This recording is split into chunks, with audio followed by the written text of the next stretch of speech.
master or gods to obey. So, Shirley, No Gods, No Masters, album number 7 from Garbage. Can I just ask you, when the band were forming in the 90s, did album number 7 even enter your head that you'd be around, you'd be a band still recording, still making music all these years later? No way. I mean, it's literally unbelievable. It's unbelievable. I just can't actually believe we're still here and we get to talk to people like you and we get to make records and people will listen to them. And it's really, really intense and crazy and wonderful. And I mean, back then, was there any sort of plan? Was it just, let's just see what music comes from us getting together? Was it one album? What was the deal, or was there one?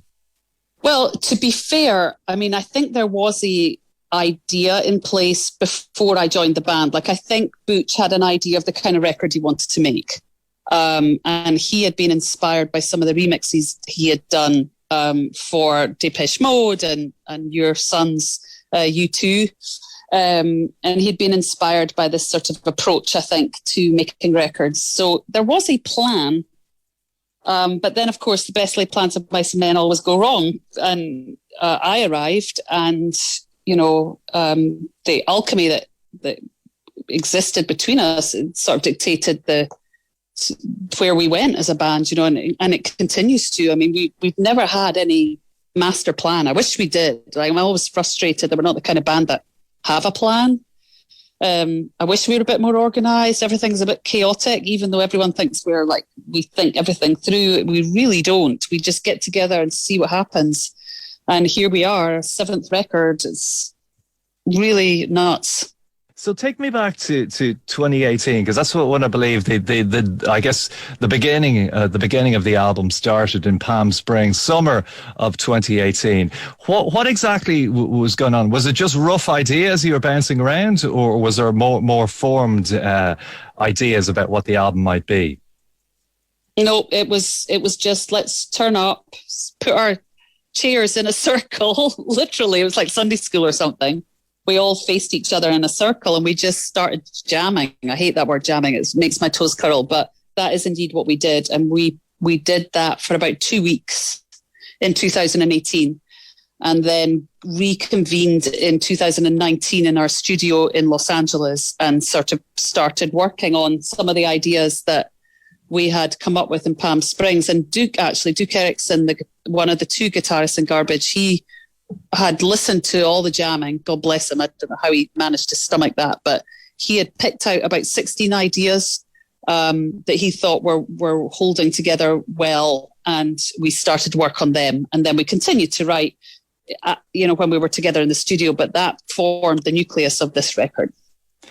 Listening to the album, there's a real urgency. And I mean, I don't like throwing around the word angst because it can often be construed in a different way, but it does sound like there's a bit of angst in here too, which I think is important in music sometimes. I mean, was it an album when you were making it that you were, like, as a group, maybe a little bit, maybe not frustrated, but you had something to prove?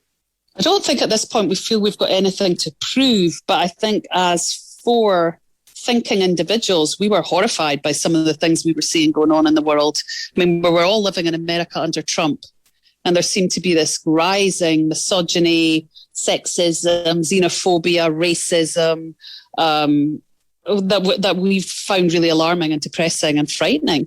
And we were talking a lot about these things between ourselves during the writing sessions, and it just came out, like poured out of me. I think that if you're not remotely concerned about the world right now, or you are not angry at how the power structures abuse the people, then I don't know what to say. I think you're either half dead or you're just not paying attention. Just let's look at music just for a second. I do realise here I am, a man sitting here about to ask this question rather hesitantly in some respects. But is it different being a woman in music in the year 2021 than it might have been in the early 90s? Well, I think it's certainly different. Of course it's different. I'm middle-aged. I was a young woman and sort of in my prime in the 90s. But what was so wonderful about the 90s is there was a whole glut of women coming from an alternative perspective. Currently, I find that the established music scene isn't particularly tolerant of women who don't want to appease and please and entertain. I see a whole change, though, in the subcultures, in the underground. I see a whole glut of new voices rising, coming from women who are starting to really speak out on darker themes than what has been predominant for the last, I'd say, 15 years, 20 years. It's been a lot of entertaining and pleasing and not very much challenging voices coming from women who enjoy mainstream coverage and success. But I think that's changing. I think Billie Eilish has a lot to do with a change in the culture. Like, she came out of nowhere covering dark things, dark themes, dark sounds, and caught the world by storm. And I think that surprised all the record labels. And now they're all falling over themselves to try and find young women who sound dark and are coming from a darker perspective. They're all trying to catch up with what is clearly a hunger in the world for a more alternative perspective, which I find exciting because that's music. I don't know if you call it a quote. I guess it is, but it's always been attributed to Billy Corgan. But I know lots of people have said it over the years. He said many years ago that the underground becomes the mainstream. Would you agree with that? Because to a certain extent, he's probably right, or at least the statement is correct. Yeah, eventually, I think he's absolutely right. The problem is, as I sort of tried to articulate earlier, is that for the last 20 years, the underground has been kept under. We haven't really heard much from all artists. It's either been rap and hip hop or very, very mainstream pop. But I see that changing. I definitely see a shift, and I'm excited by it. Something else that is happening a little bit later this year is you're going to be on tour with Blondie. That's got to be a bit of a thrill. Yeah, I mean, that's insane. We toured with them, actually. We co-headlined a tour a couple of years ago, Rage and Rapture tour with Blondie in the States, and it was a great success. And the two bands have always wanted to tour again together, and they invited us over to open for them in the UK. And of course, why would we ever say no? You can't say no to Debbie Harry.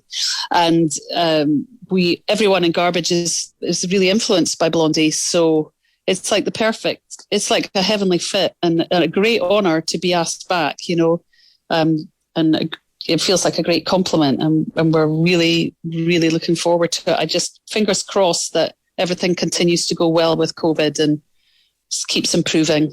Can I ask you about some of the covers that the band have done over the years? There are a number of them. There's Starman by Bowie, which is one that many people will know. There's U2, Who's Gonna Ride Your Wild Horses, and then there's one that I actually didn't realize until the other day, Because the Night. I haven't heard that one actually. The Springsteen Patti Smith song. Oh, is it? Do you find as a band that you have to be fans of a song to cover it, or is it kind of a daunting prospect covering a song that may well be very famous in its own right? Well, it definitely is daunting. The good news, I think I've come to realise, is if it doesn't work out, nobody gets to hear it. I mean, we're in control of what hits the public ear, right? So, I mean, I used to be very loath to cover artists that I really admire until I suddenly came to the realisation of well, you could try it and see where it goes. And we've tried multiple times doing songs that have failed in one way or another, or, covering songs of people we love. But in this case, it was Howard Stern, the American DJ, who invited us to be part of a tribute to David Bowie. And we would have been absolutely off our heads to turn that down. And we wanted to cover Starman because we've always sort of been fascinated by outer space and sci-fi. And I had an idea of how I wanted my vocal to sound. I really had a vision for it. I was like, when you do a cover, you want to bring something new to it that hasn't been done yet in the original, And I knew with this vocal approach, we could realise it in a completely different way from the original. And I'm very proud of it. I'm very sad that David isn't around to hear it, but it's definitely a tribute to him and our love for him. Now, I apologize for this question before I say it, but I'm going to ask it anyway. I mean, are the things about this new album, No Gods, No Masters, that make you particularly happy? Like, because obviously an album, it's a big body of work, and it's a huge amount of work that goes into it. So you're perfectly entitled to sit back and go, yes, I'm very happy with that particular part or those parts or it as a whole. When we first played it for Corder Marshall, our old ally in the music industry who continues to support our record releases, he said the one thing he said at the end of his listening session for the first time, he said, I can't believe how much love and attention and work has gone into this record. And I felt like crying because I think nowadays, there's so much music made really quickly and thrown out there really fast, and the appetite for music has become so voracious, and artists are struggling and running to keep up with the appetite for it. And to take some time to really think about this body of work is a luxury, that we're lucky enough to enjoy. But also, we did put so much care into every tiny little detail on this record, and even with the artwork, like there's so much love coming from the graphic artist that we work with, Ryan Corey, that we've worked with for years. He puts so much love into every detail that it feels divine to me. And I'm very proud of the record, and we've been blown away by the response to it. And, we just got called up yesterday, and our manager's like, you're the number one alternative record in the United States. And we're like, wow, like, this is crazy. Our seventh record to be 25 years in, it feels like a gift. When you look back at the debut album and where you were as artists at the time, do you feel like in some ways that you're very different, maybe not very different people, but different artists now, all these years later? Yeah, I can't speak for the rest of the band because they don't really talk about themselves that way, but I am a very, very different beast from the one that emerged in 1995. And I'm grateful for that. And I continue to learn, and I continue to get better at what I do. And again, that's exciting, to be middle-aged, which I am, to always be learning new things is exciting, and it keeps me feeling alive. I just don't want to ever be stuck. I don't want to just make a version of the first record. I know a lot of people are always like, oh, the first record. It's like, yeah, but that was the first record. And now we're going somewhere else and we're trying different things. And that's the way it should be. As human beings, you want to experience as much of life as you can, I think. One of the things that you would have experienced is the experience that very few artists would do. You did a Bond theme as well, which is, regardless of what you think of James Bond, I got to say, I'm a fan from a kid. It's just one of those things I grew up with. It's a huge thing. It really is, though, isn't it? I think so, but then I would say that, wouldn't I? But yeah, I love James Bond. I've loved him since I was a kid. I was obsessed with Roger Moore and Sean Connery, and yeah, like you, I grew up with these movies. They were a big deal. I can still remember watching the movies around a black and white TV set with my parents. It's a big thing. And to get asked to be the voice of one of those movies was a real thrill, and a thrill for the whole band. Like, we were blown away, and we still are blown away. We can't quite believe that we have a Bond theme in our discography. That just seems pretty nutty. And in the year 2021, being a band, can you have any long-term plans? Do you guys, do you have we're going to go do more albums, or are you just going to see how things go? We just see how things go. We've been like that our whole career, funnily enough. We've been very lucky in that we've been able to shift and adapt. And we don't ever have solid plans, which I think has actually been to our benefit as a creative unit, is that we're all flexing all the time. And I think that's been a secret to how we've managed to stay together and weather, being critical darlings and being critically, sort of denigrated. Like, we've been successful, we've been unsuccessful, we've been popular, unpopular. And the band just kind of like rolls. And I'm not saying it's easy, but we definitely have managed to shift and adapt. And, nowadays I just think it's folly to have a plan. And I'd be given out to if I don't ask this. But I mean, again, it's kind of hard to make concrete plans with everything that's going on in the world with the pandemic and everything. But I mean, is there a plan to perhaps come back to Ireland as well? Because you were here in the 90s, then you weren't here for a long, long time. You played the Electric Picnic and then the Ivy Gardens. So, I mean, really, it would be rude not to do a fourth show, I think.